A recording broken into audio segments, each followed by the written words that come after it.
Hey guys, Clumsy Dad here back again. Kind of going off the deep end today, but have you ever noticed, especially with these troubling times we're having lately, why there really is no plan for the world? And I know I'm being a little bit naive, but just our lack of agreement and lack of vision for the future is frightening. Now you do have all these things going back to the League of Nations, leading up to the UN, all these international groups around economics like the G7 or G11 or whatever it is now, the IMF.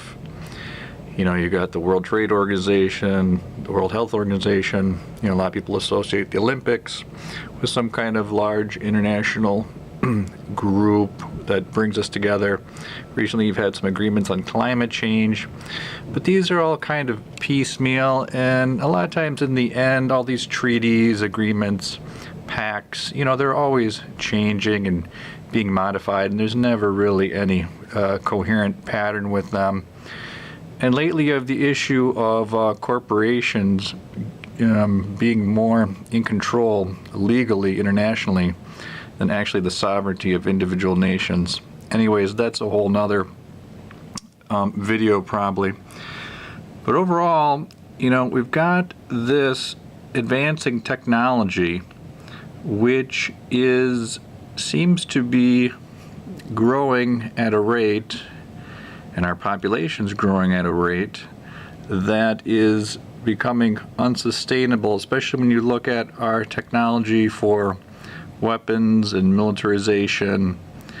And there hasn't been anything with atomic weapon, thankfully, for 70 years, but we kind of have all these lingering threats over our head that I don't think we've taken seriously enough in a while. And I think we need to develop more as the human species in order to deal with these appropriately.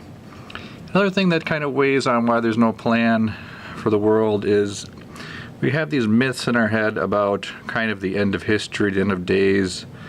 We kind of get lazy and fall into, these dystopian or apocalyptic ideas, or, a naive sense about God and judgment and how, the world's just going to end anyways. But I think if you understand the, billions of years history of the earth and life on earth, that you can realize that that's kind of a ridiculous position to take, and that we need to be more serious. So why is there no plan? Well, overall I think just because of our own self-interest and greed.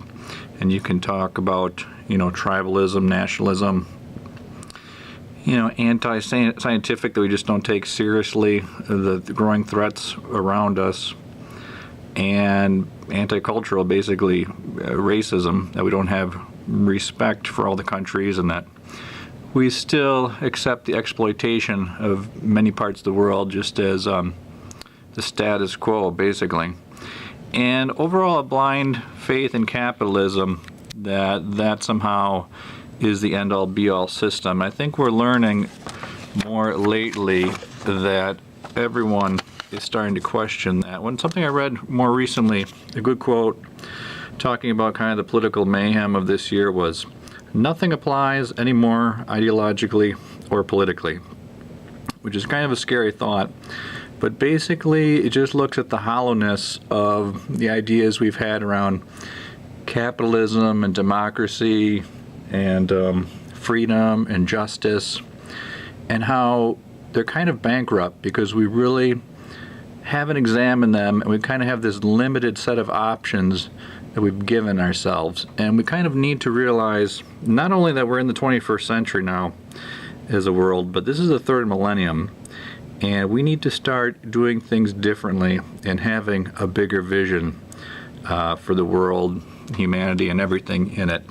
So I want to say thanks, peace, and as we go into the next year, let's try to think more comprehensively about what we're doing here, and trying to get over these invented differences and realize we're all here in the world together. Okay guys, Clumsy Dad, have a good 2017. Talk to you later.